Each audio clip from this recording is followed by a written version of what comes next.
Hey, how's it going? I don't know if I can hear. Can you hear me?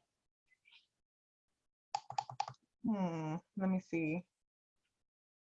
I don't know what's going on. Hello? Oh, I hear you now. Okay. For Hey, some reason, I was trying to switch over, and it's not allowing me to switch over to my Bluetooth because I'm driving. I don't know why. okay, no problem. I'm like, oh my God, you know, just today was crazy. So I just signed off of a tutoring session online, and I was Uh-huh. like, oh shoot, we're going over. I'm gonna have to go. Ah, I was I'm like, I'm supposed to be on something else right now. that's the way it is. That is the way it is. How many people do you think are going to sign in? I am not sure. I'm gonna give folks a few more minutes, though, and we'll see how it goes. We'll see how it goes. How have you been? I'm doing wonderful. Wonderful. I have no complaints whatsoever. That's so good. I see you're doing Mm, so many um like interviews and different events and everything. Looks good. Looks good. I'm trying. I had to cancel a couple of them. I did one. And then there was another speaking engagement I was supposed to do in May, but I backed off of it because it was my first speaking, really, really in a big, huge conference. And I'm like on suicide. And I'm like, I'm not ready. You Oh know, I gosh. had to really, I'm not ready to, I'm not at that level yet for that one. You know, Uh-oh. I'm not bursting there like I should be. So I'm like, I'll just let this be a learning curve for me right now. And then next year, if I'm ready, and if she chooses me again to do it, maybe then. But right now, just like, I'll I wait. understand. So otherwise, I'm good. That's good. That's good. Let me see. So how are you doing? Me, how am I doing? Yeah, I'm doing very well.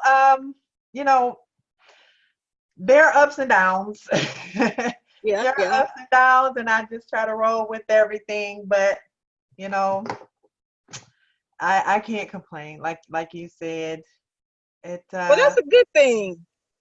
good things happen, and then other things, which could seem like a setback, but I'm trying to look at it like everything happens for a reason. So, Right, maybe right. there's a silver lining in the whole thing.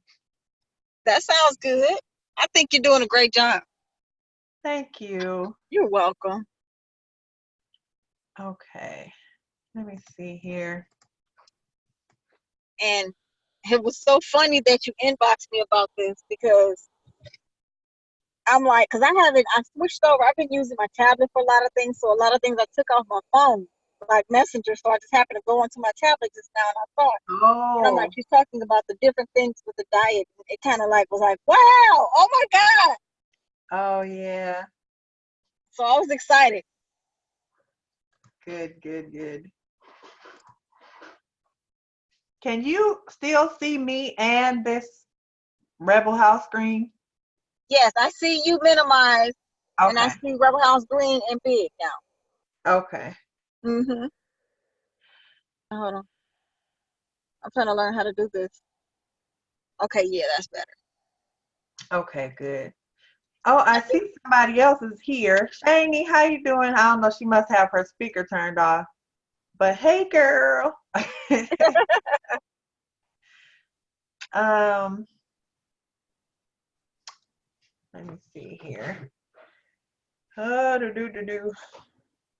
I'll probably just get started, and when I'll give them a couple more minutes. Oh, hey, Joanne, how are you? Her camera and speaker are off also, but I I see somebody else popped in there. Oh, Joanna. I don't know why I thought that said Joanne. Okay. I'm gonna, let me check and see if anybody is like trying to get the link, and because sometimes I will have done something and be almost finished and they're like, I didn't I didn't get the link. So And a few I may mute out just so you won't hear me talk because I have to go. I'm ordering something to eat. okay, no problem. You can go ahead and everybody can actually mute their phone. Mute their phone or computer unless they want to ask a question. And that'll Okay. be good in case any background noise comes up. Okay.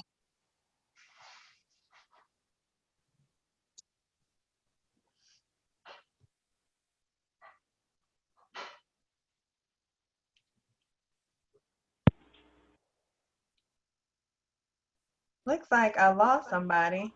Oh, I don't know if she.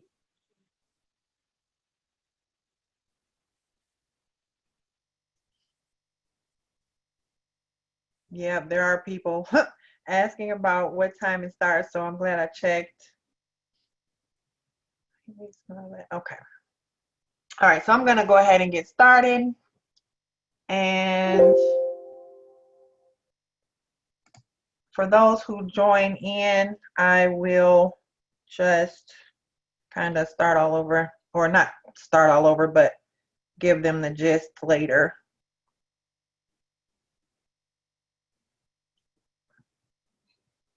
Okay. So, I know that you guys have probably heard a lot of different things on your health journey, whether you're on the path for the purpose of losing weight or recovering from an illness, preventing an illness, or all of the above, or some other reason altogether. You've likely heard a variety of information, including information that states that eating low carb is best, or keto, which is basically one version of a low carb diet. Don't eat meat or dairy, or fish is better than meat. That would be the equivalent of what they call the pescatarian diet, which is basically like a vegetarian diet where they incorporate fish. And for whatever reason, a lot of people do not consider fish to be meat. However, fish is an animal. We're eating the flesh or the muscle of that animal. It's all the same. It's just about it's coming from a different kind of animal. So however people want to look at it, it's still animal flesh. Simply eat what people ate thousands of years ago. This comes in when people are talking about the Paleo or Primal diets. And those are based on, when people were eating, a lot of times Neanderthal or whatever people way back in the day, in certain areas, how they ate. And then there's the low fat or low calorie diet, which is the most, I guess that's like the oldest information most of us have seen for the longest time, is just eat less calories and you'll be healthier or you'll lose weight. All of these diets lack the most important factor and focus mostly on particular macronutrients, as you'll soon see. Macronutrients, when I say macronutrients, I'm talking about fat, carbs, and protein. So most diets are really, really focused on those three things: fats, carbs, and proteins. They're not really focused on the micronutrients, which is where you get into the minerals and vitamins. That is usually not the focus of any diet.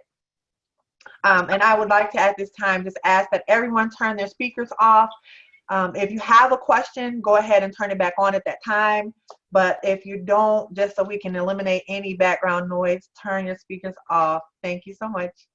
And so what I propose is that the best diet, no matter what the purpose is one that focuses on nutrient optimization. You want to make sure that you are not only taking in certain nutrients, and definitely not focusing only on the macronutrients, fats, carbs, and proteins, but you're eating these things, you're taking them in, you are able to absorb them, because after you put something into your mouth, that's not the end of the road. That's not it. You know, you can put something in and not be able to get what you need from it. You have to be able to absorb that. You have to be able to absorb the nutrients in that. And if you can't absorb those nutrients, then they are not going to be able to do what you need them to do. The only thing that we should basically expect not to be able to absorb that we actually need is fiber. Fiber or resistant starch, those things are not going to be absorbed in our intestines. But in the intestines, especially in the colon, they help our bacteria. And those bacteria are very essential to our overall health. Otherwise, if you're talking about vitamins, minerals, fats, carbs, and proteins, you want to know that you're absorbing those things. Even though you've heard about the diet pills that prevent you from being able to absorb fats and make sure that they go straight through and end up in the toilet instead of in your body, you know, in throughout your bloodstream, that's not going to necessarily be anything that is healthful for you. We have preconceived notions for various reasons that fats or eating foods that have fats are basically a big reason behind a person being fat. And that is not necessarily so. And you definitely don't want to take something that inhibits you from absorbing fat, because that can cause big problems for your colon. So after absorption, now you want to make sure that your body can utilize those nutrients. I'm sure everyone here has been told at some point in time, or has taken at some point in time, has been told to take or has taken at some point in time vitamins and mineral supplements. So those things they're problematic because a lot of times they're not well absorbed in our intestines, and they're also not used very well. Most of the time, those things are not the same as what you're going to get in food. So let's say folic acid, for an example, just one example. Folic acid is not anything that is present in any single food. It is something that you can only get in a supplement. What you get in food is called folate. It is a different thing. Your body may be able to convert folic acid to folate. It is not a simple process, and there are drawbacks, significant drawbacks to trying to do that, trying to get your folate from folic acid. So that's just one example of an issue of absorption and utilization. Utilization is the process of your cells, or the cells of your organs, or your cells in general, being able to take those particular nutrients and utilize them for the functions that they are supposed to carry out. If your cells cannot use these nutrients to carry out the functions that need to be carried out, then those nutrients serve you no good. You might as well not have them. Okay? If your cells can't use them, they serve no function. They have no purpose. You took something, maybe it made you feel better about the fact that you took it. Maybe, okay, I took this whatever supplement, whatever it is, vitamin C or whatever it is, and I feel good about the fact that I took it. So outside of some kind of mental benefit, making you feel better about the situation, you're not getting the fullness out of that particular action, taking the supplement, because you're not going to absorb the vitamin C that well. Magnesium, that's another one that a lot of people take and it's not well absorbed. Let's say, for instance, you get a 250 milligram um, magnesium pill. You're lucky to absorb half of it, if that. And then once you absorb that half of it, you're lucky to actually use 30 to 50% of the half you actually absorb. So it just makes things very interesting. But you want to make sure that you're taking the nutrients in, that you're able to absorb them, that your body can use them when you absorb them. And then especially for certain nutrients, you want to be able to know that you can retain them. Certain things we have storage for. We can store iron and certain other nutrients. Certain other things we can't. We have to rely on our different processes to retain them for some kind of short time. So for magnesium, for example, your kidneys are very much involved in making sure that the magnesium that you've gotten, hopefully through food, is able to circulate again through your system in order for your body to have another shot at using it. A lot of times issues that interfere with retaining nutrients, especially magnesium and other things that depend on our kidneys for recirculation. One particular issue that can really impede that is stress. So if you have a high stress lifestyle, whether you've got a really stressful relationship or you've got a really stressful job or whatever the case is, even if you're constantly if you do extreme sports or extreme exercise, those are stressful events. The body is not going to recycle those minerals that you need.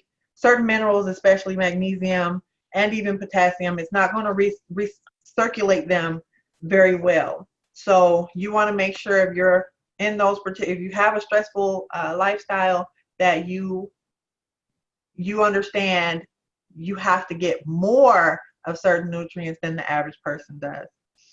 Obviously, based on what I just said, nutrients are best obtained from food. These nutrients in food are bound to other nutritional aspects that often improve or increase the absorption, retention, and utilization rates of those nutrients. Nutrient supplements are inferior, as I said, to nutrients in food. Either they're extracted and refined or isolated or synthesized. So you may have something that says it is all natural from food. Even in those situations, those particular supplements are not going to be nearly as good as just getting the nutrients straight from the food, from eating the whole food.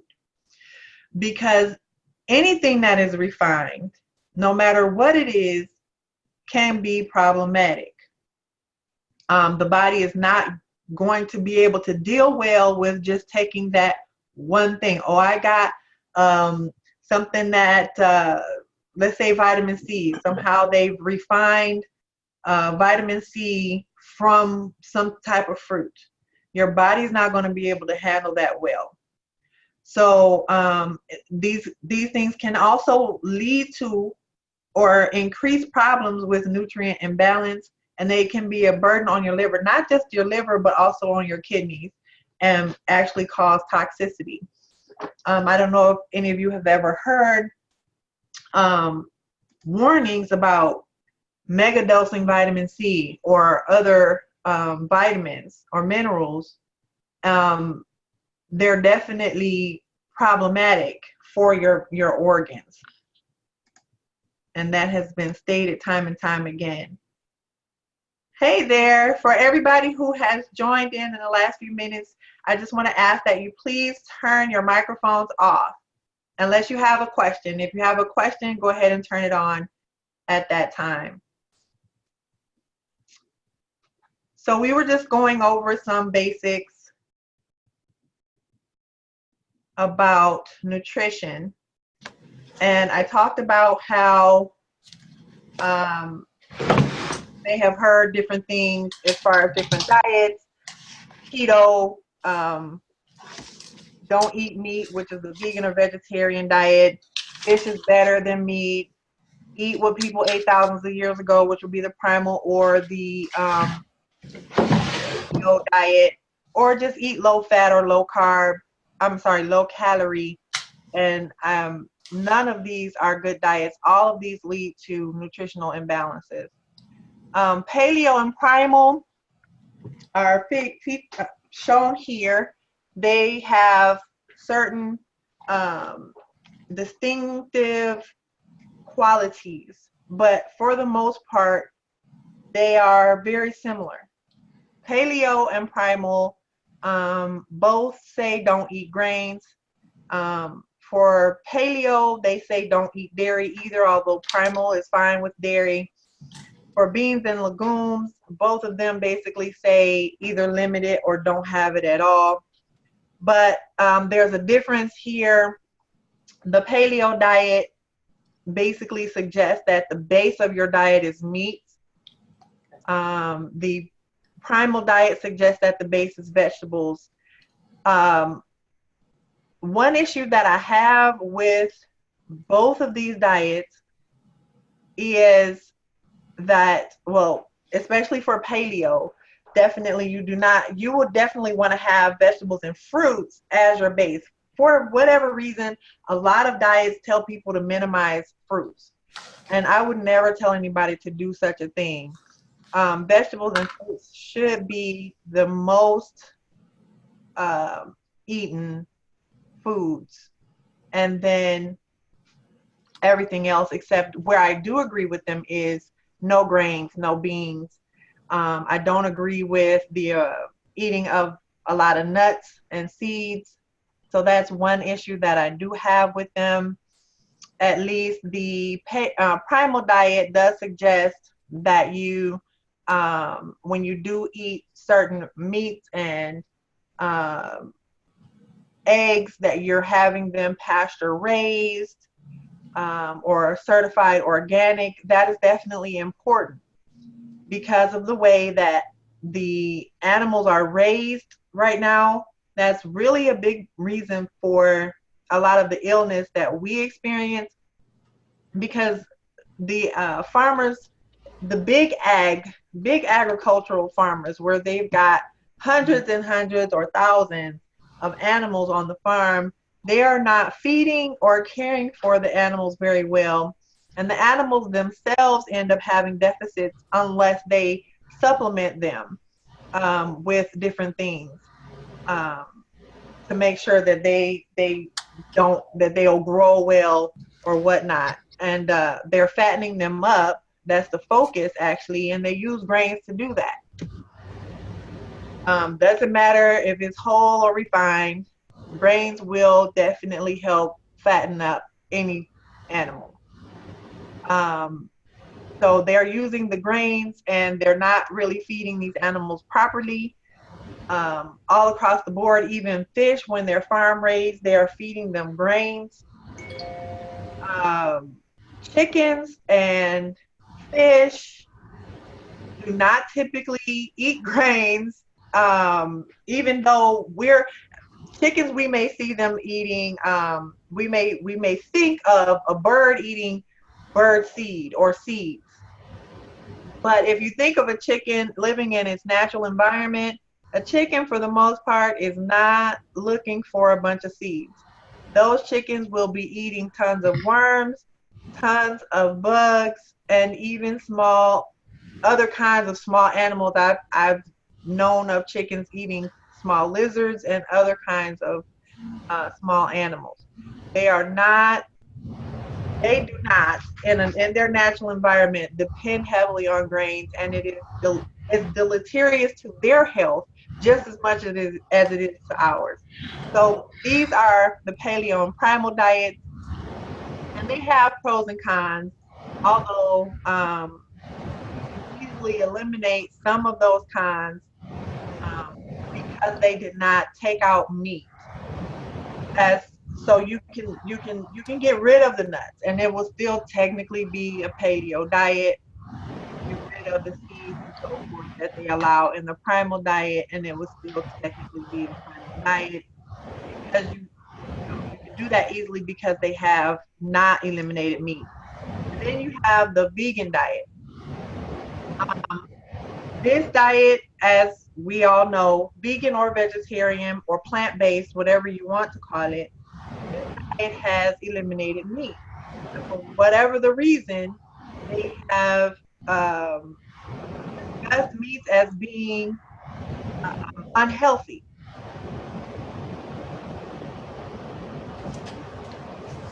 If there is, I'm trying to see where, I'm not sure if, does anybody know where it is on the screen to be able to mute your microphone? I think someone needs help knowing where that button is to mute the microphone.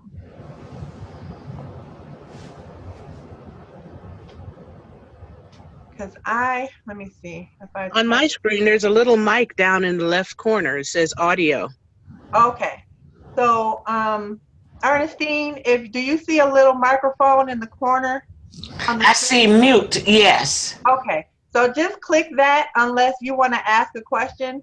And Oh, whenever okay, okay. you then click it again. Okay, thank you. Alrighty.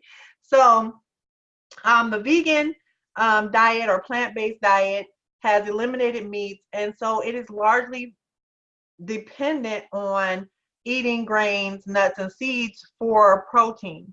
And a lot of times we are used to the notion that protein is protein.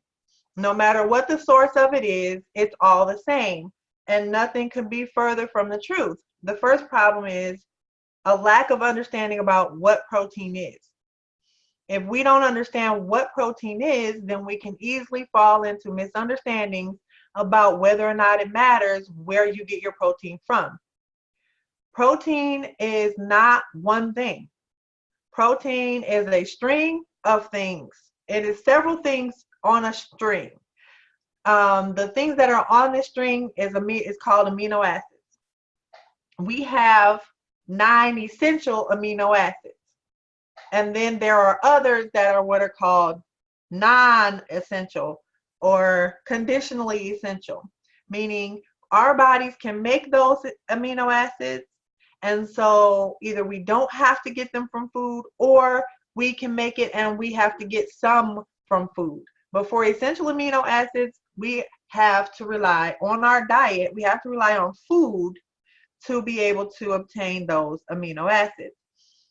And there's some important information as far as the balance that should be there, or the ratios that should be there for certain amino acids. And I'll give 2 as an example. One is called lysine and one is called arginine. So lysine is an amino acid that we do not make. It is essential. We have to get it from food. Otherwise, we won't have it at all. Lysine and arginine compete for our cells. Our cells have little tiny receptors on them, and lysine and arginine compete for the exact same receptors. So, in that competition, whichever one there's more of will be able to outcompete the one that there's less of. Being that we make arginine just fine, it is non-essential or even sometimes conditionally essential. We don't really need to have diets that are very high in arginine. But our arginine to lysine ratios should be,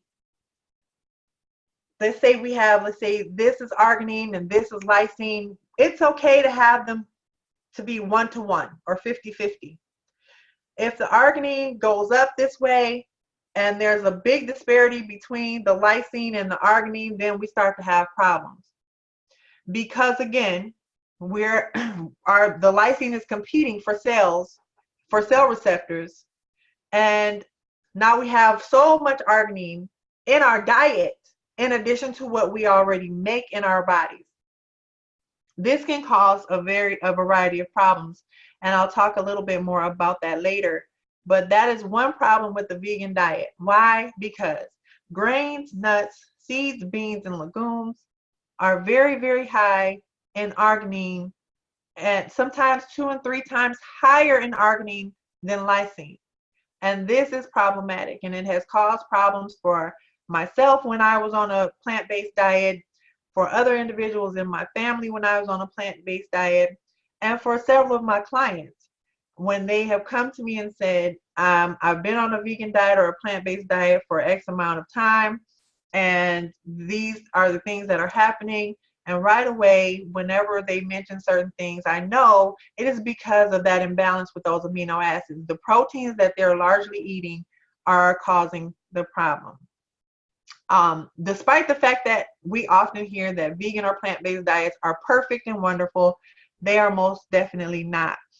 The primary difference, in case anyone didn't know, between vegan and vegetarianism is that veganism is centered on not harming animals. It was never about being healthy. The premise behind veganism when it began was to prevent the harm of animals. It didn't have anything to do with eating well. And vegan and vegetarianism diets can include junk foods, whereas a plant-based diet does not. So that's why the new term plant-based came into being, because you can technically eat junk and still say I'm vegetarian or I'm vegan. So they then created another term that eliminated unhealthy foods, cookies and so forth that are made with refined ingredients. Some variations of the vegan diet include Dr. Sebi's diet, and they are these types of diets are a little more restrictive. Not only have they eliminated meat, but they've eliminated several other foods from the food list, including many nuts, grains, seeds, and beans. So that's one problem with Dr. Sebi's diet, is that the source for protein is even more restricted. And the protein sources that are available, which I think is limited to chickpeas and maybe one other thing, are a certain amount of grains. I think there are 3 grains that are allowed on his diet, and then there are chickpeas.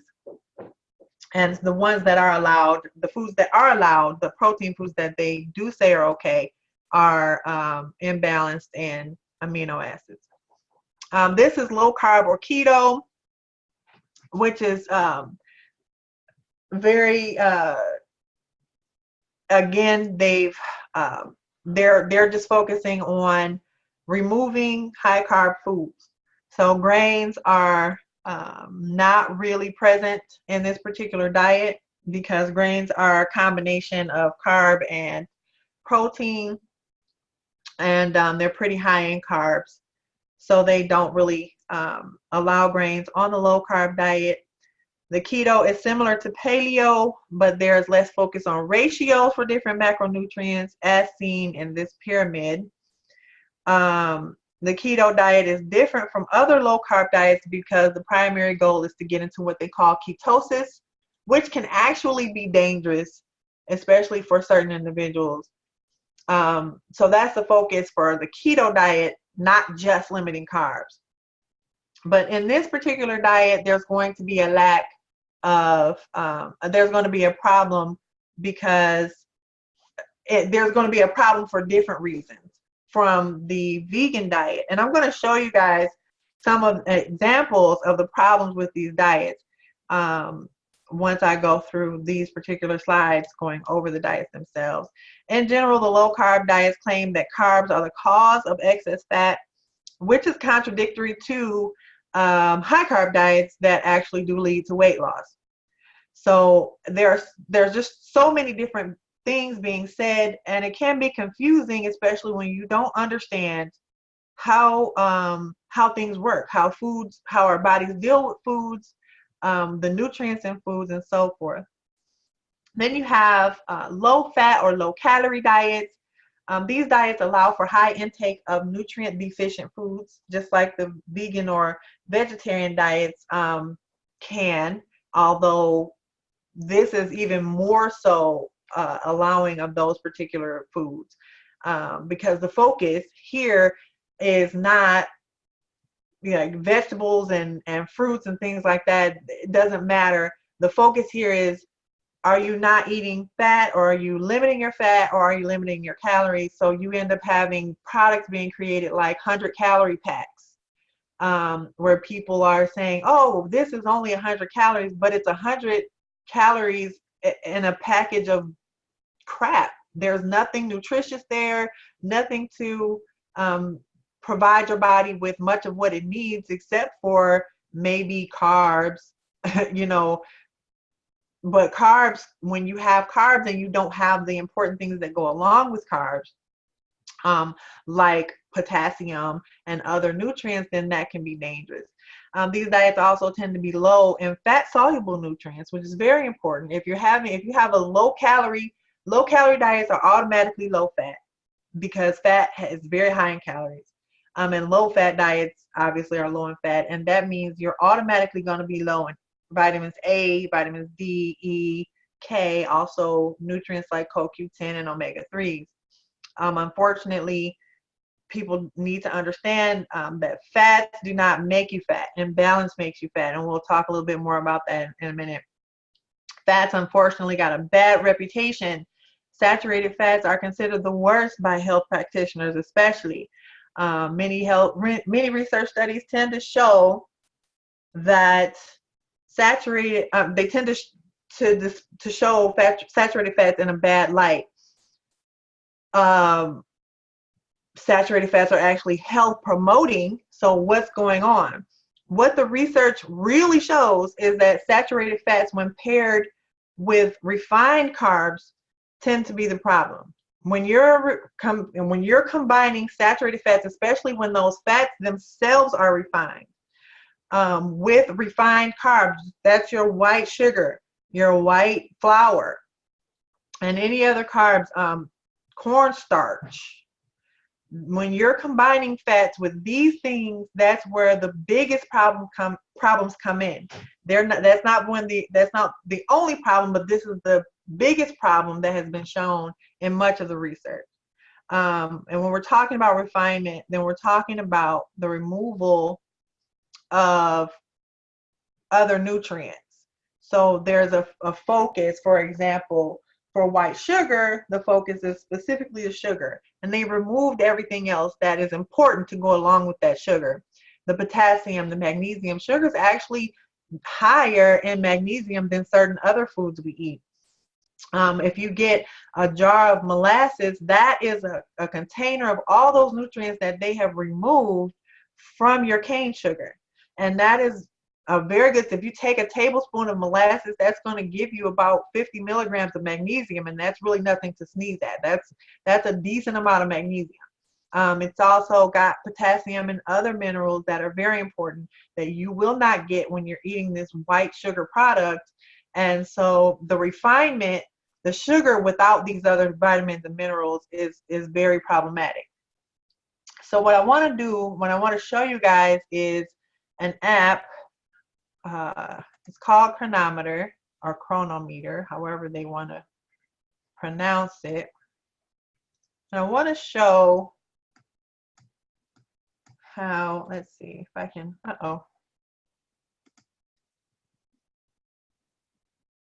hold on, I'm going to have to unshare my screen.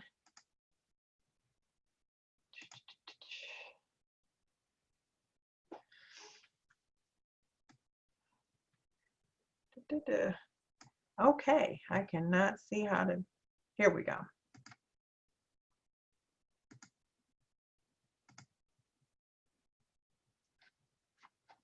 Okay, stop share.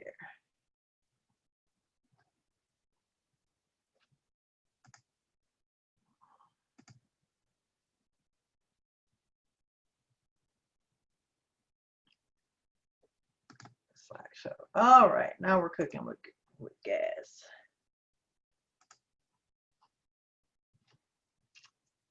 That screen just disappeared for you guys, correct? I just want to make sure because I cannot tell here. Okay, and now I'm going to show you here.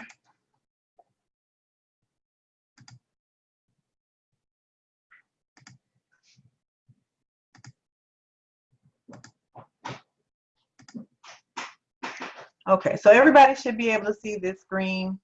This is the website version of Chronometer. If you download it onto your phone, it's gonna look a little bit different. This one can be a little frustrating to look at, but let me go back here.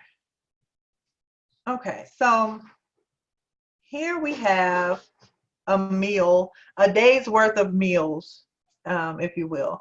This is actually, and I didn't go over that in the slides, the pescatarian diet, which is essentially an augmented vegetarian diet where they allow fish or seafood. So here on Chronometer, you should be able to see where I have a list here of foods. And I've just basically put in what perhaps someone may eat in a day. So I've got fish here, mahi fish in particular. I've got shrimp here, 3 ounces of shrimp, 4 ounces of salmon, and then these other foods. So in whatever combination someone wanted, they can make 3 meals out of this. So I want to just scroll down and look at this pescatarian diet and see what it has here and some of the things that may be missing. So here it's listed, and again, if you download it on your phone, it looks so much better. I really don't like the way it's laid out on the website, but it's the information is the same. So you can see that on the left side is where the vitamins are and the minerals. Now, I'm not going to focus too much on vitamin C because in these list, I didn't put a lot of fruits. I could have added a few more fruits that would have taken the vitamin C numbers up. That's not going to be a problem on a pescatarian diet. Vitamin C should be easy to obtain. However, the vitamin D numbers are not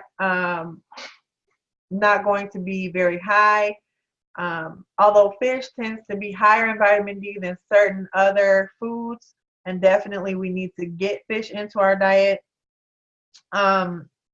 Even though we have this here, these things, salmon tends to be the highest, but these other foods have some vitamin D. And then you can get vitamin D from the sun, obviously, but especially if you're getting enough magnesium. And you want to make sure that you're getting enough magnesium in your diet, because if you're not, you can stand outside all day long and you're not going to absorb very much or convert very much of the sun's rays to vitamin D. So here again, the vitamin D levels are not really, we want to make sure that we can get things to the 100% mark, preferably, especially when we're living in a northern climate, which everyone or most of us are, I believe, who are signed in. You're not, if it's not summertime or certain parts of spring and fall, then you definitely need to get more vitamin D from your food. And that was a significant amount of fish that I put in here. 4 ounces, 3 ounces, and 3 ounces. That's not a small amount. That's about the size of like a quarter-pound burger patty, which is a decent amount of meat. So the issue here, though, one of the issues here is I've got fish here 3 times. Most people, unless you're going to eat fish for breakfast also, I wouldn't suggest a pescatarian diet. It is one of the better diets, though, that I can actually say I would definitely condone it above many other types of diets. But you just have to work a little bit harder to get certain things in. Vitamin D is not the biggest issue, though. We're going to scroll down a little bit further, and we see the biggest issue, which is zinc. The zinc numbers, even with that amount of meat for a day, are not, they're close, but they're not nearly close enough to our 100% mark. And the highest zinc foods are going to be your meats, but especially red meat. Unfortunately, the pescatarian diet cancels out red meat. Unfortunately, we tend to think red meat is unhealthy. It is not. We have a misunderstanding about what the actual causes are for certain things that can or have been shown in research studies. And unless we can really understand what those research studies are actually telling us, then we're going to have misunderstandings, we're going to have problems, and we're going to think things that are not accurate. Beef, and I would even go so far as to say that beef and lamb are actually superfoods. And someone might say you're crazy for thinking that, but I have several reasons for saying what I'm saying, which are actually backed up by scientific research studies. And I often get into that information with my students who are in my classes. So this is, and sodium levels, this is something that I rarely ever bother to deal with unless for some reason these numbers creep up past 100, which you never want to happen. For a lot of these other nutrients, your calcium, copper, iron, magnesium, and certain other things, going above the 100% mark is okay. Your vitamin K and vitamin A are probably, especially if you eat a lot of green vegetables or a lot of vegetables in general, your vitamin K and vitamin A numbers are always going to be over 100. They're always going to be sky high. And that's okay. It's to a certain extent because we have to understand that nutrients work together. So if your vitamin K numbers are high, you want to make sure your vitamin E numbers are high as well. Your vitamin E numbers won't ever be as high as your vitamin K, but you don't want them to be in the yellow for sure. You want your vitamin E to be over 100% if your vitamin K numbers are very high. And the reason for that is, especially for individuals who tend to have blood clotting issues, you do not want to have deficits in vitamin E. Unfortunately, a lot of individuals in the United States especially have vitamin E deficiencies.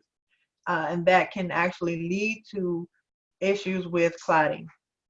And many of us already know some of the health problems that can come about from blood clotting. You can end up having a heart attack or a stroke or other problems that can occur, and you definitely don't want those. So we always want to make sure we're getting enough vitamin E.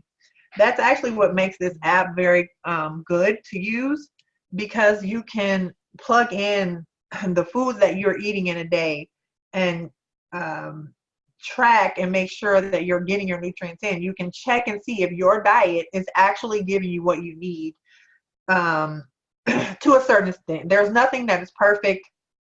And so one thing that I have to state about this app is, and it's actually noted in their FAQ, they acknowledge the fact that nuts, grains, seeds, and beans are going to have a certain chemical in them that can prevent you from absorbing your minerals. And for that reason, you have to try to the best of your ability to make adjustments to what you're actually looking at on your screen. So for instance, if you ate almonds and it says that almonds have a certain amount of calcium, iron, magnesium, or potassium, you're better off just ignoring those figures because you're not actually getting the numbers you're seeing there because of the anti-nutritional chemical that those particular foods contain. For anyone who wants to write that down and look into it, it is called phytic acid. That is PHYTIC acid, ACID. You can look into that. I didn't make it up, although a lot of people are making up a lot of things. This is scientific fact. These foods contain phytic acid, or also called phytate, that actually prevent you from being able to absorb your nutrients.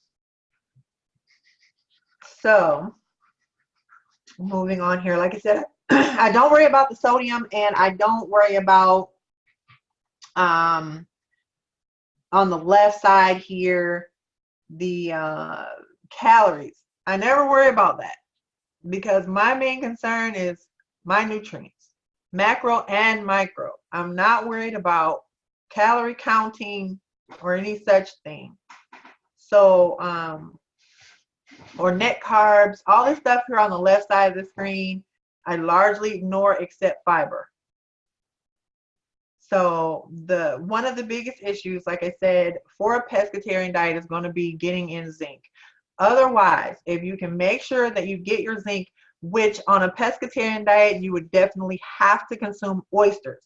So it's not impossible to get it. However, most people refuse to eat oysters. Most people do not like oysters. But if you're on a pescatarian diet, in order to get your daily amount of zinc, you need to eat oysters.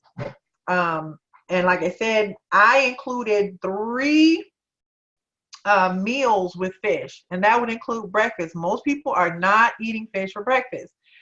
Some people will, but the average person will not.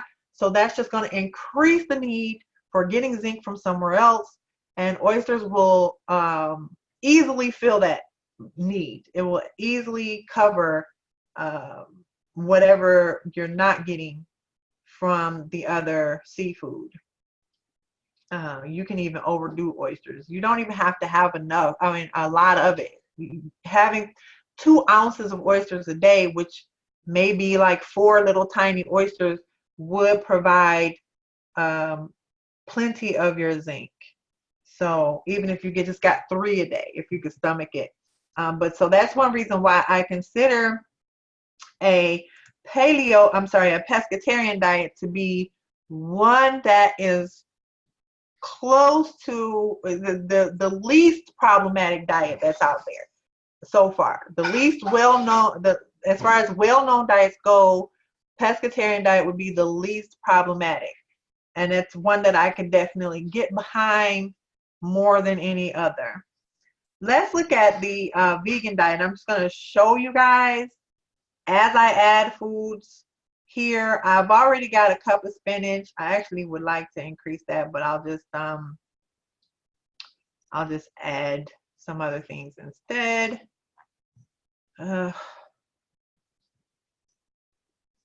Oops, here. Add food. Sorry, I clicked on the wrong thing. So I'm gonna add some kale. People love kale these days. Kale's all the rage. So let's add some raw kale.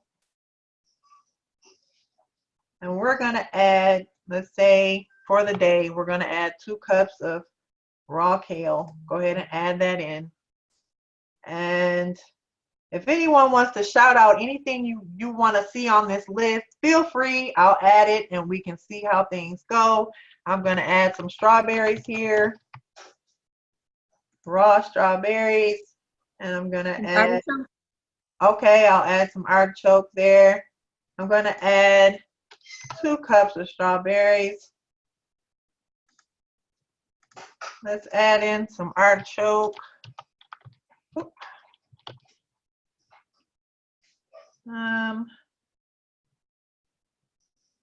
Here, let's see. Let's say we'll stick with medium. I wish they had cups. I like to do things in either cups or ounces, but I'll do 2 medium artichokes. I mean, in general, people don't eat a lot of artichokes, I don't think. Usually artichokes are added to stuff. But even the heck, I could even say 3. I'll say 3. Artichoke hearts is what I have here. And I'll add some almonds.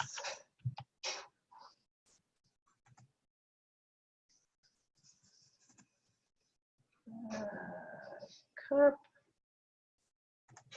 chopped almonds. Who's eating a whole cup of almonds? No one. Well, even if you did, I guess I could enter that. What else? Let's see. Some apples. Let's say you ate 2 apples that day. We've got a really good lineup here so far. What else are we going to add to our food list here? Potatoes. Potato. Black bean soup. Let's say some sweet potatoes even. Okay, sweet potatoes. Kalamata olives. I'm going to do 1.5 cups of that. I don't know if I can do black bean soup, but I can do black beans. And let's say you get 1 cup of that. Now, we have to get, oh, okay, where are we? Here we go. Am I, is that K-A-L? Yeah, it's okay.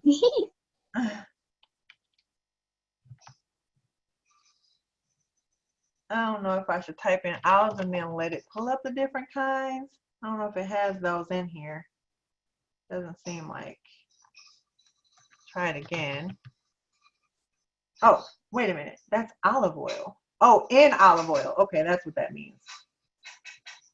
How many olives are we eating here, girlfriend? Let's say, I don't know, 2 ounces of olives.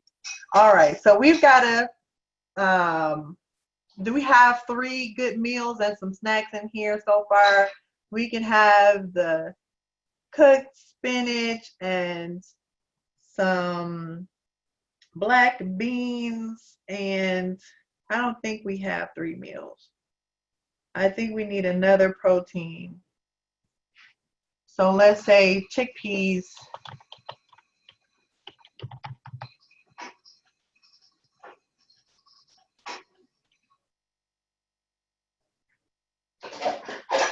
I guess 1 cup of chickpeas, and then we should have,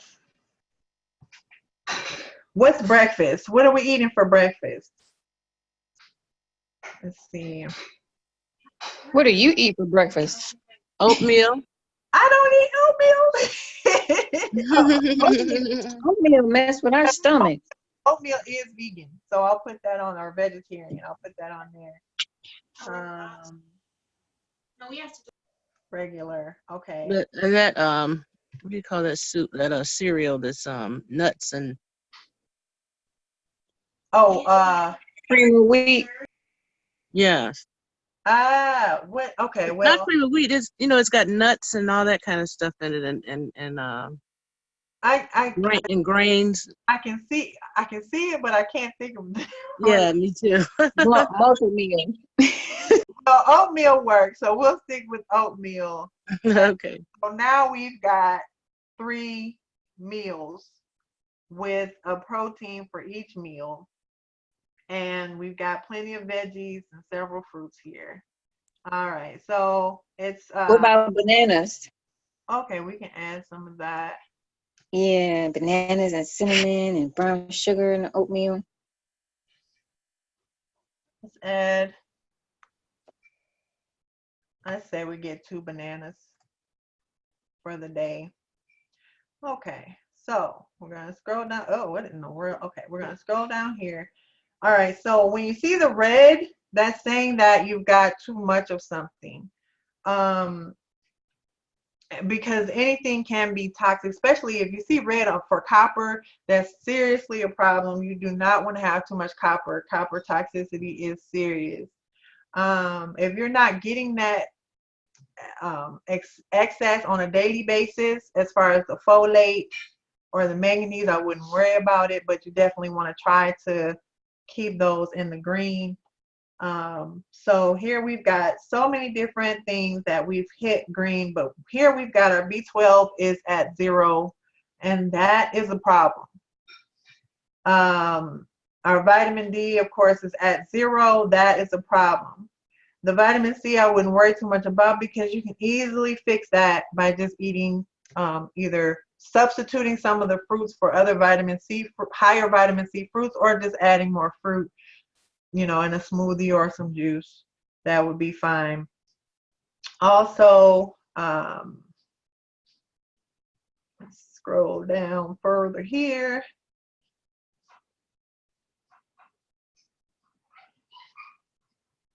In the mineral section, as I said earlier, and please do look into phytic acid. Here we're showing that the zinc numbers are perfectly fine. I've got 11 milligrams as what someone should get every day. And here we're showing 14.5 were consumed. And I just scroll, oh, here it is. Now, what this does when you scroll over this is show which foods contributed to your zinc for that day. And then we can immediately see a problem. The highest zinc food on the list is oatmeal. Oatmeal is a cereal grain. Cereal grains contain phytic acid. Therefore, all or the majority of that zinc is not actually being absorbed. Remember, I talked about absorption earlier. So the oatmeal is precluding it from being absorbed? The chemical called phytic acid that is in the oat is preventing you from absorbing your zinc, wow, iron, your calcium, oh my gosh, your magnesium. One of the few minerals that it will not inhibit is copper, which I just said you do not want to have a toxicity of. However, if your zinc is too low, you will have copper toxicity. oh my goodness. These foods also tend to be very high in copper. So, let's see, you can actually see the copper numbers are significantly greater. This, for the same amount of food, you've got 465% of your copper. So if you're actually not getting this 132% of your zinc, then you will have copper levels that are far too high in comparison to your zinc levels. So with the almonds, with the black beans, the issue will also be the same. So as I said, you would then need to make an adjustment mentally or on paper to reduce the numbers that are shown on your screen for your zinc, your magnesium. I focused on zinc because most of us tend to be zinc deficient. So I came to this point specifically because of that issue. And we see that we would have to get rid of about 80% of the zinc that we thought we absorbed from this if we're getting the majority of our zinc from seed foods. I call them seed foods. That's nuts, grains, seeds, beans, legumes. I call them seed foods because essentially they are seeds. Essentially they are the part of the plant that you take and you put into the ground and it is going to grow another plant. So I call those seed foods. All of them have the problem of phytic acid. I was explaining to someone recently the purpose of the phytic acid within the seed. The phytic acid is there specifically to make sure that the nutrients in the seed are there for the plant, not for you. It is not there for us or any other animal. It is there for the embryo of the seed, the embryo of the plant, I'm sorry, which is contained in the seed. Just like a chicken egg, the chicken is in this egg and it is surrounded by a certain amount of nutrition that should provide that chicken with what it needs until it hatches. It's very similar for a seed.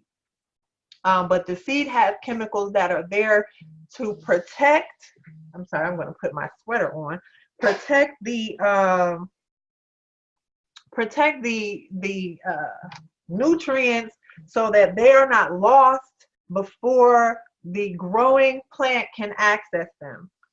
What the seed also contains is another chemical called phytase. So when you see here something ends with ASE, that is an enzyme. This enzyme is PHYTASE. It is there to reduce phytic acid. It is there to break down phytic acid so that the phytic acid that is holding on to the minerals will slowly degrade, and those minerals can slowly over time be provided to the embryo within the seed.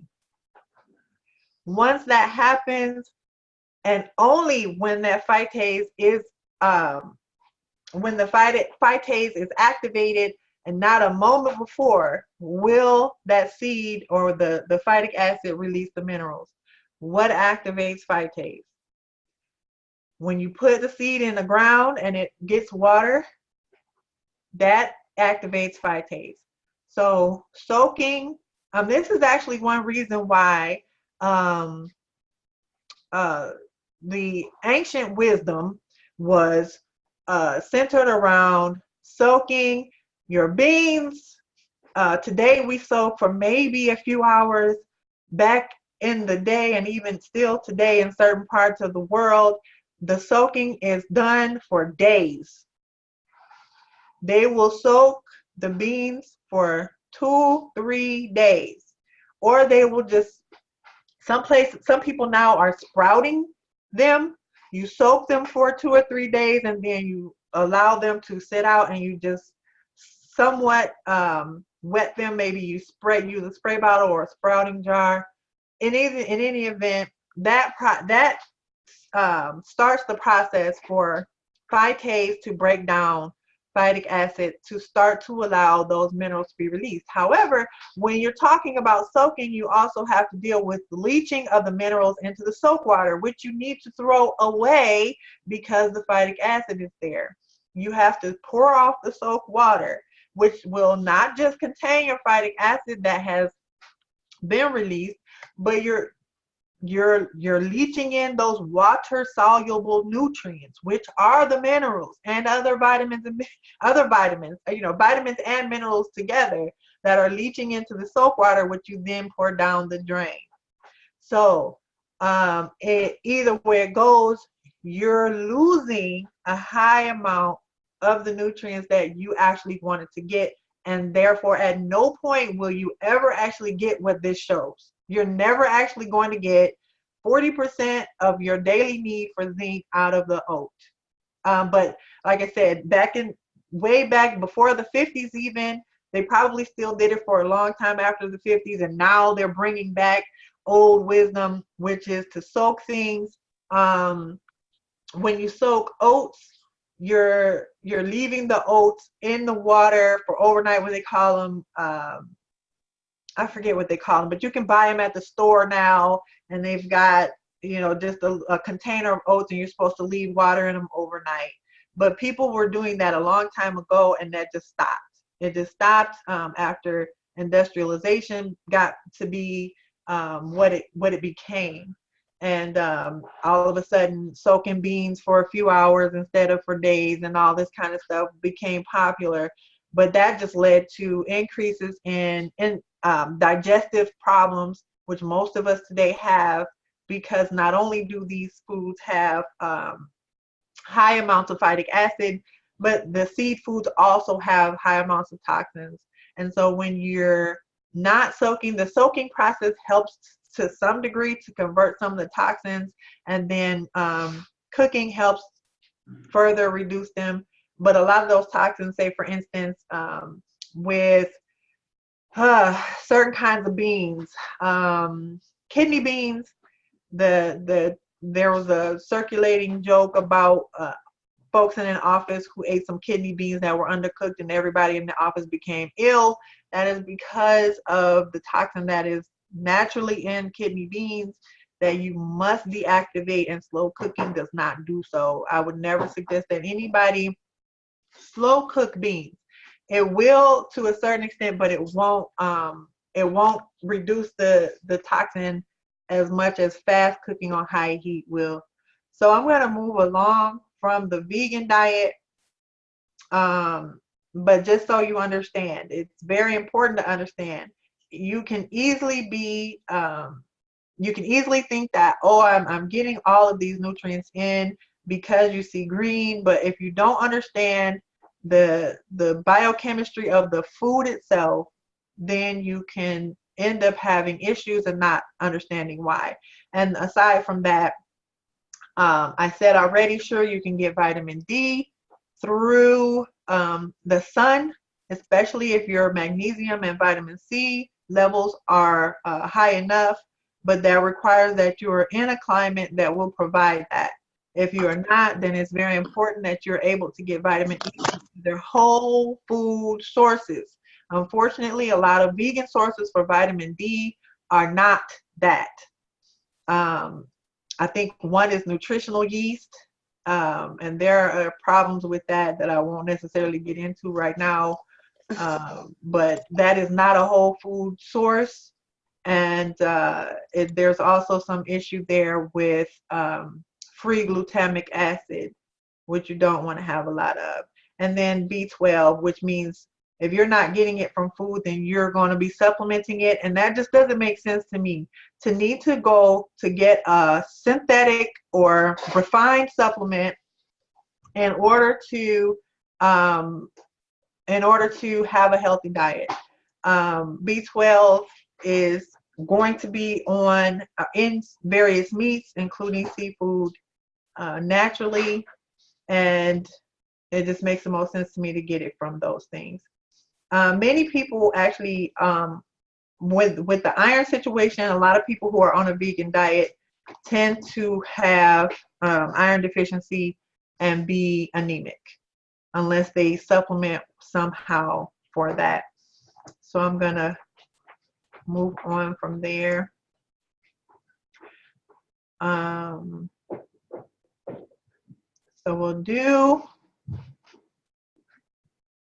I'll do one more. And I'm just going to show an example of what I may have in a day.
And you can play around with this however you like when you download the app, just to check and see how everything pans out. But for the most part, for those diets that I went over, the situation is going to be the same over and over again, no matter how many ways you adjust it.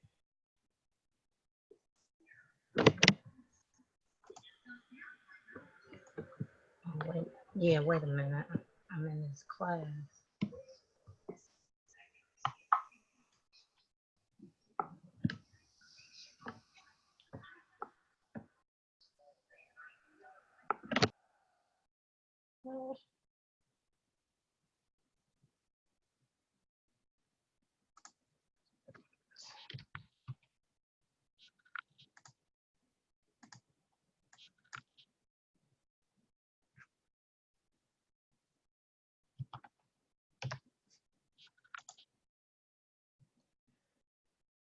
Let's see here. I think I have 3 decent meals.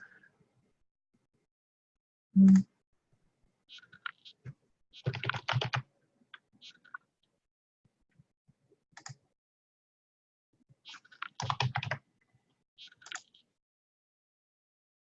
Okay, let's see here.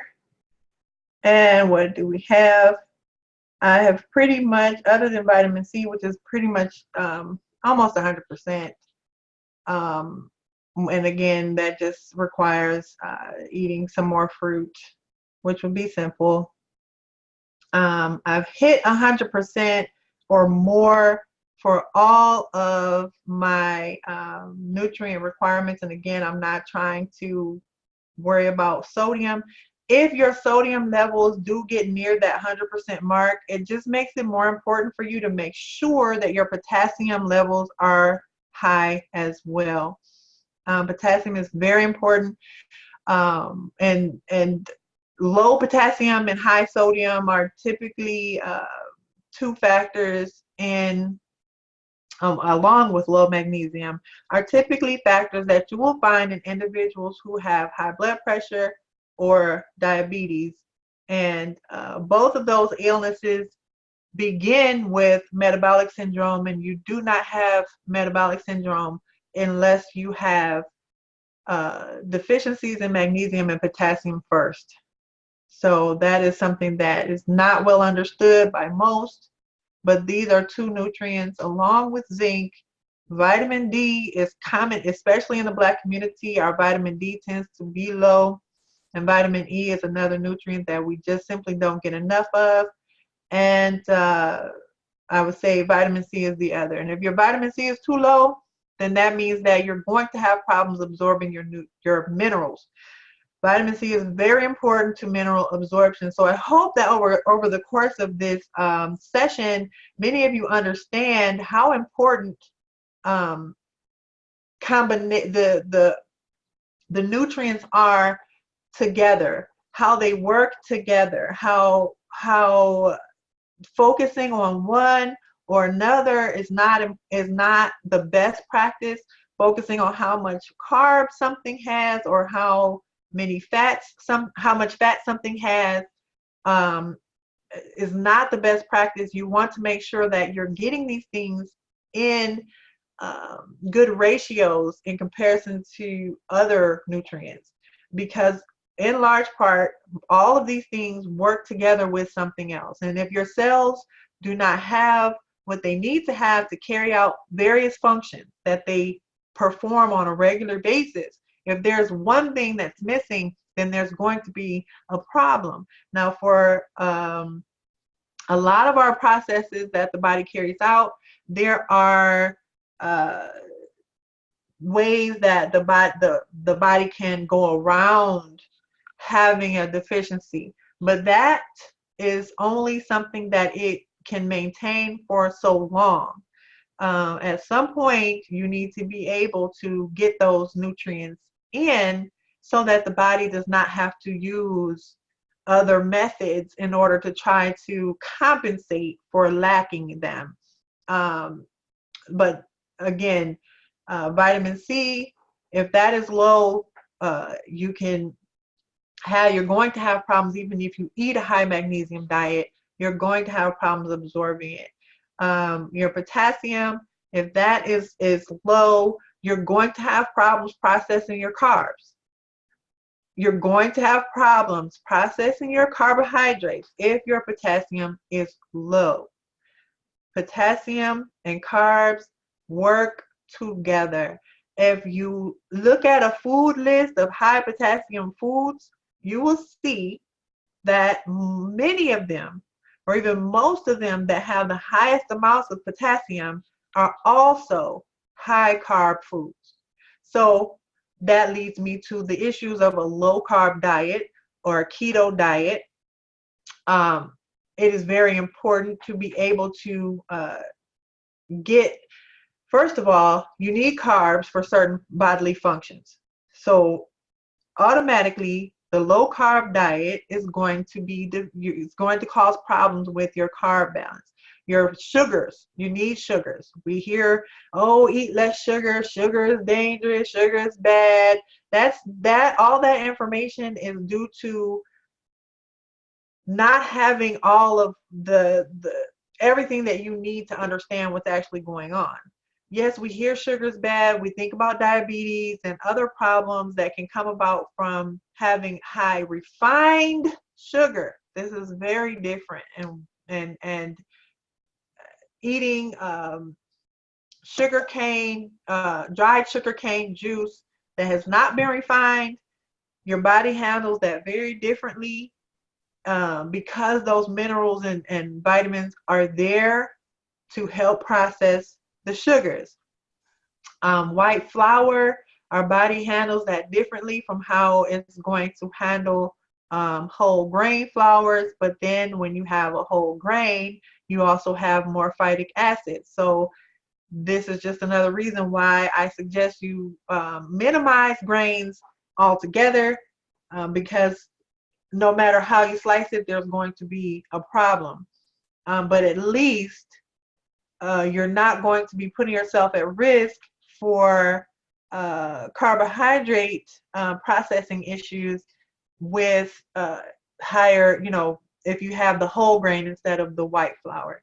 But on a low carb diet, you're going to be deficient in certain amounts of carbs that you need. These are important for so many different bodily functions, including your brain function.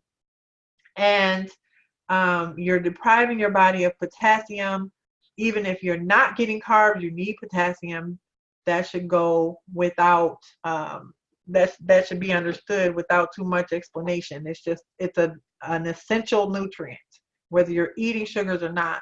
But if you are, you need to make sure that your potassium levels are high enough. This app really helps, like I said, for you to make sure that you are getting what you need.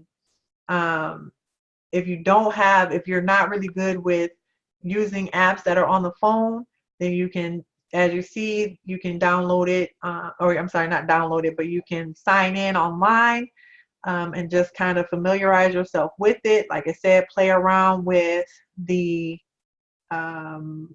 foods that you're putting into it. Play around with play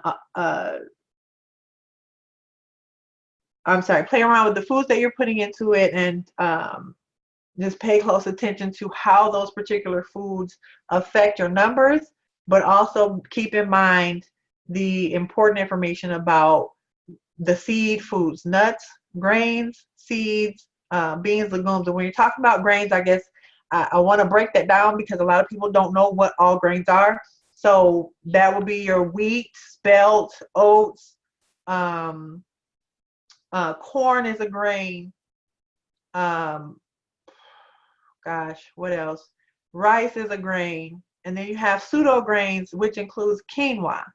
So that is also problematic. Even though it's listed as a superfood, it will make you super low in certain minerals that you need to have. I'm a witness.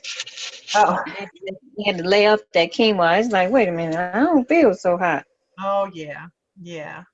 So, and then it actually, this app or website actually also shows you your protein, your certain amino acids, not all of them. Lysine is listed here. Your essential amino acids are listed here for sure. The majority of your non-essential amino acids are not listed here.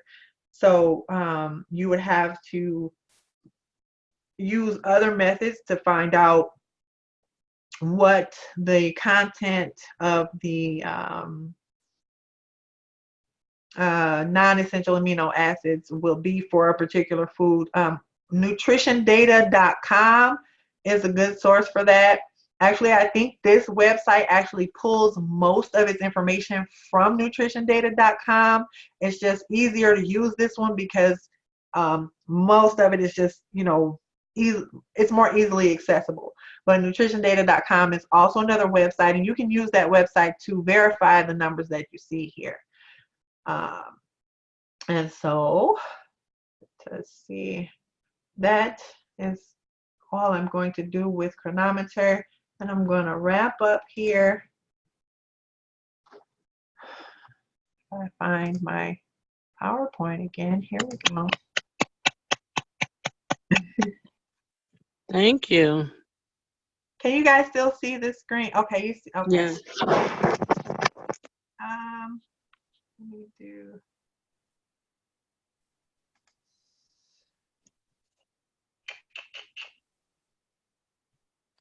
Okay, I don't remember how to get it back to full screen. However, I'm just going to keep it as it is. But like I said, It's not at the top right corner, that little box next to the X. Full screen. If you can't stretch it out. no, that's not it. No, the top one up above there. There's a box above share, up above share, a little box. No. I mean the slideshow itself. I was trying to Okay. on the slideshow, but I can't. I don't see the Okay. Yeah, So, okay. the other one. So I already went over this one. What I suggest is a nature-based diet. This session today was largely to help you begin to understand the basic problems with most diets, which is a lack of focus on overall holistic nutrition. And that should always be the focus. Not weight loss, not just carbs, not just fats, not just proteins, but overall nutritional intake, absorption, utilization, and so forth. What is nature-based nutrition? I consider it nature versus nurture type of situation. Whereas with a nature type of situation, you're largely focused on what nature dictates. So that it's focused on making sure that once you take those nutrients in, you're able to absorb them, retain them, utilize them, and so forth. And understanding how, oh, I'm sorry. I don't know how that got in there. Okay, move that out of the way. Understanding how I just can't minimize the screen. Here we go. Understanding how the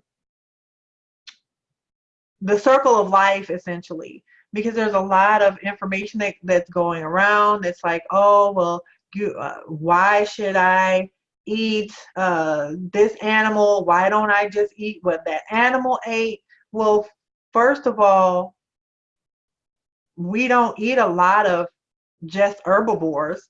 When we do eat animals, as I mentioned earlier, chickens and turkeys eat plenty. I sat on a farm that raised chickens, and the guy, he had corn out for these chickens, which you would think they would love and just eat that on up. That corn sat there for hours upon hours while I watched those chickens run back and forth, snapping up any bugs they could find and anything besides that corn.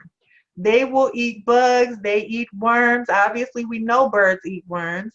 They eat little tiny other types of animals, including lizards, all sorts of things.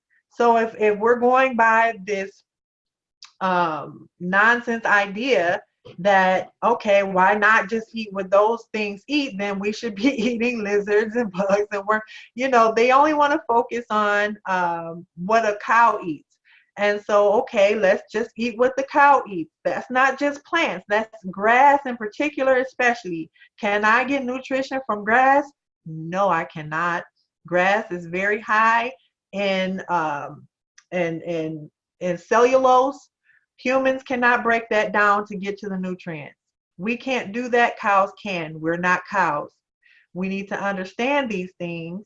And that is what a nature-based diet is about. Understanding what really is the facts, understanding the facts and applying them to you, applying them to the human physiology and biochemistry. rather than on cheats or emotion. And a lot of things are based on emotion, and that's where the nurture-based diets, which are the other diets that I mentioned, these are all what I call nurture-based diets because they're largely socially driven and based on emotions or feelings or different notions or ideologies, presumptions, opinions, or even on conditioning. We've been conditioned to think that beef is unhealthy. There's nothing to really substantially back that up. And the majority of the research that's talking about beef being unhealthy is not really talking about beef as it is, but it's talking about processed beef, which is a different creature. And we don't understand that, then we develop issues within our own mentality. Um, it's more about the nurture-based diet is more about what we've been taught through various sources for various reasons, and that includes individuals' agendas.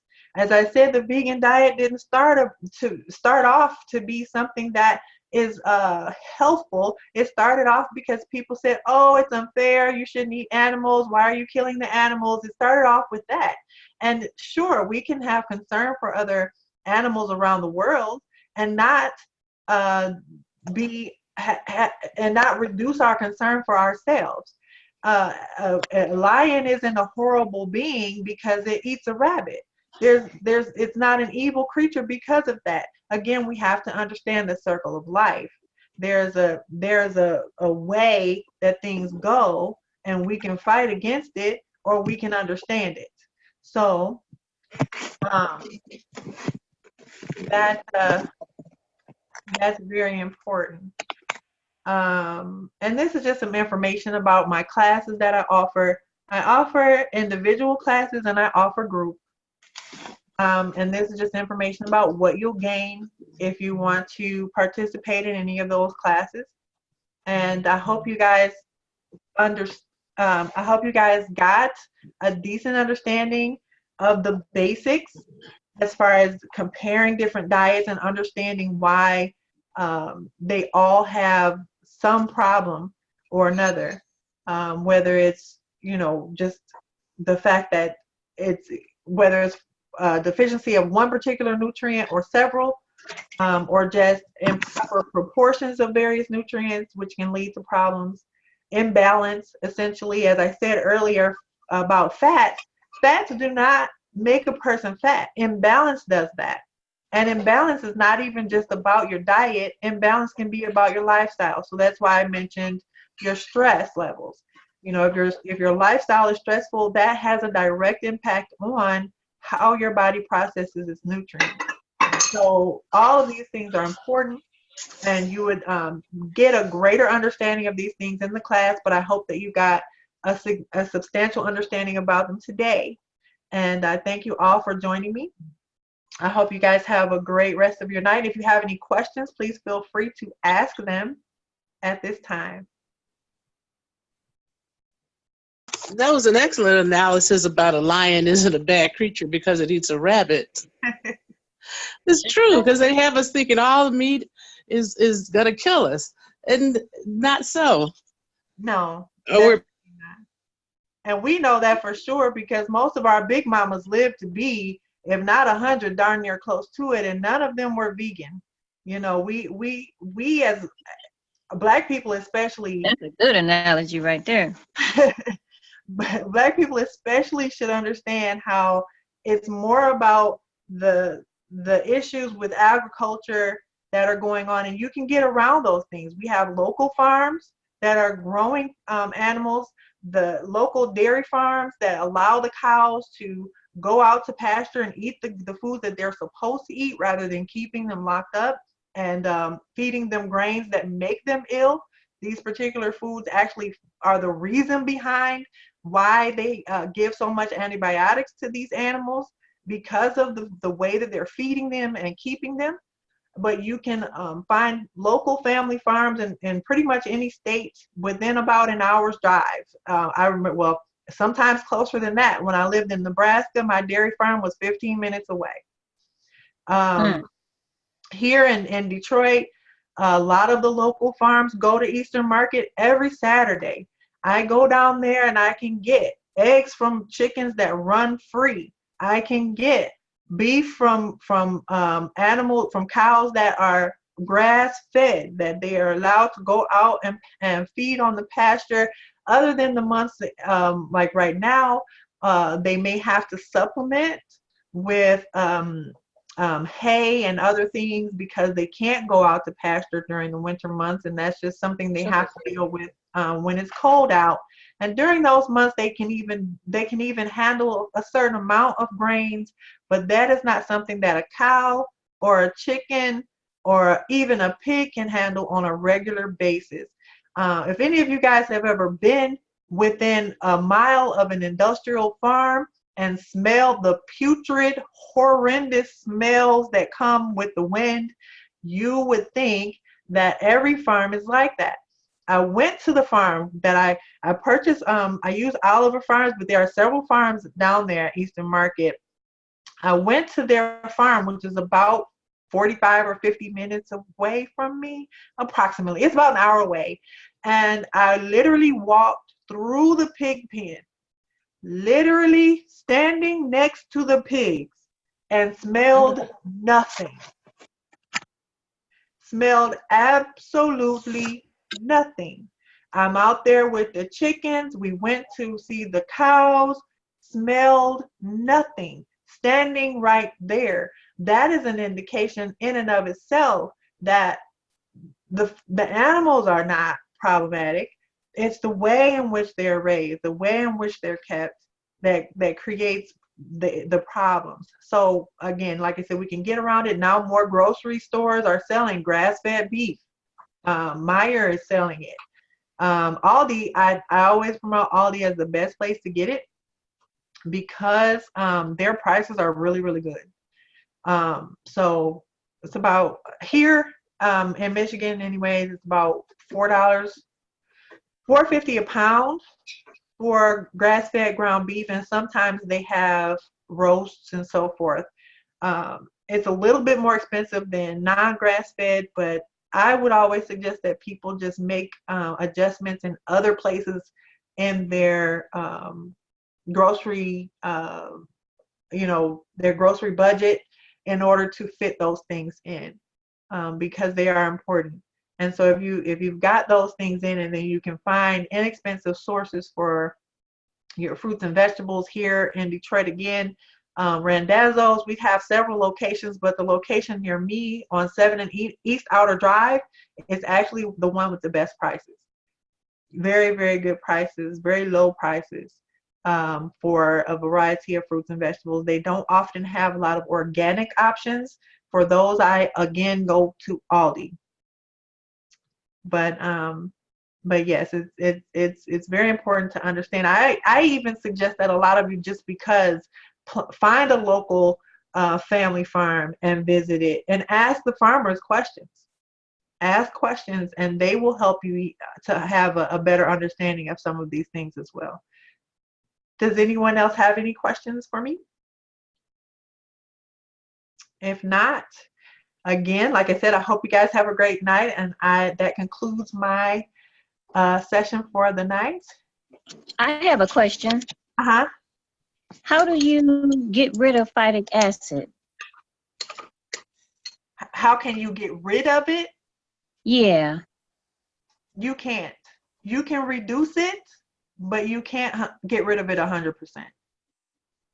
Okay. So reducing it that goes back to, like I said, you can soak. I wouldn't suggest soaking or sprouting unless you're going to short soak to sprout, because again, you're going to lose a lot in the soak water. You're going to lose a lot of minerals and vitamins in the soak water that you're pouring down the drain. So one option to avoid that would be pressure cooking. Many actually don't know canned foods are pressure cooked. They're actually pressure cooked within the can as part of the canning process. Although there may be other issues that go along with eating canned foods, but just in case anybody, for those who have to be thinking about things on a more cost-effective basis. Sometimes some canned foods may be cheaper, but you can purchase a you can purchase a machine that will do that. You can get a not a canning machine. I don't know why. Pressure cooker. You can buy a pressure cooker. The prices vary, but you can cook your beans in that. Making oats in the pressure cooker is not going to really work out well unless you can find some way to work that out. I can't imagine. I think it would just be a sticky mess and would possibly ruin your pressure cooker pot. But for rice and beans, and rice is additionally problematic because you can soak rice all day long and that's not going to matter because of the fact that rice does not have phytase. It does not. It has such a small amount, you might as well say it has none. So you're not going to be able to activate that because it doesn't have much of it. So soaking and so forth is not going to help rice very much. That's also one reason why if you talk to anybody who actually grew up in China or Japan or understands China's history or Japan's history as far as the foods that they eat, Chinese and Japanese people do not eat brown rice. They don't eat brown rice. They don't. That's the outer coating of those particular foods, the hull, that part that surrounds the white part is where the majority of the phytic acid is. So that's although there's still a lot inside of the endosperm or the white part, but the majority of it is in that hull, that outer shell. And so Japanese people do not, Chinese people don't eat that. They have that removed first.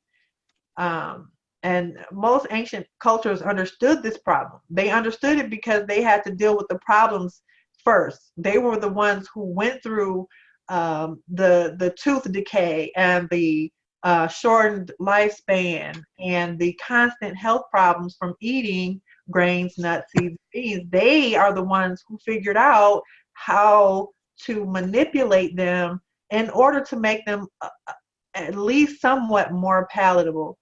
Or not palatable, but somewhat easier on the system. Beneficial.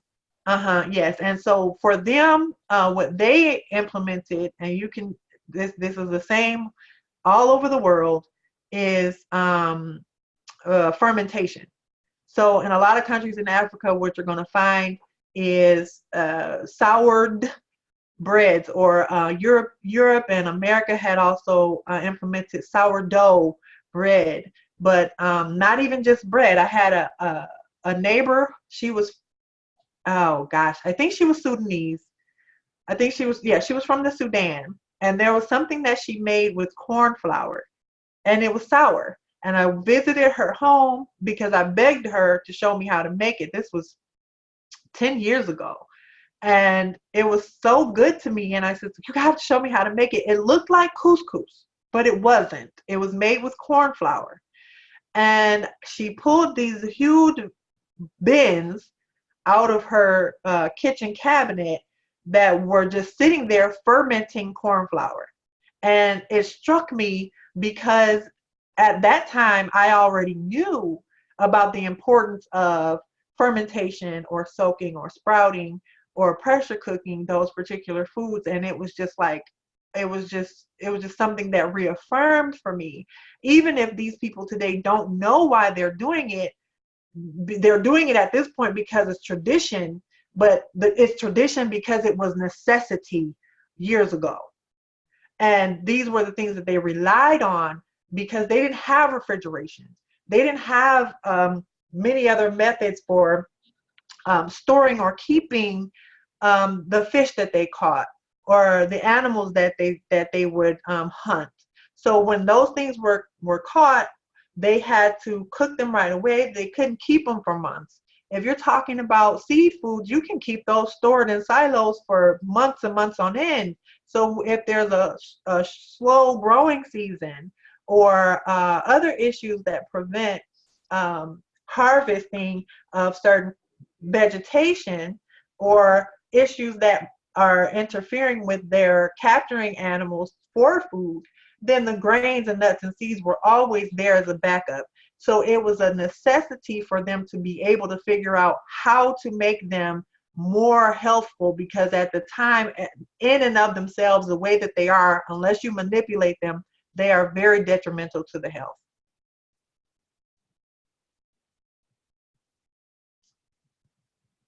Any other questions?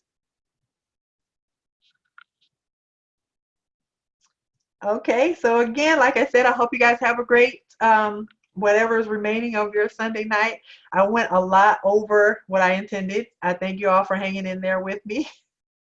I'm always trying to give No some problem. added value. I love talking about the subject, so I end up going on and on. But I hope you guys have a great night. Thank you for joining me. If you guys want to contact me about the classes that I offer, please feel free to email me. My email address is at the bottom of this screen here. Or you can, if we're Facebook friends, you can inbox me on Facebook. So hopefully you will have been able to jot down that email address. I meant to have that screen up there already so that you could. And again, have a great night, you guys. Thank you. Thank you for joining me. Bye-bye. Bye.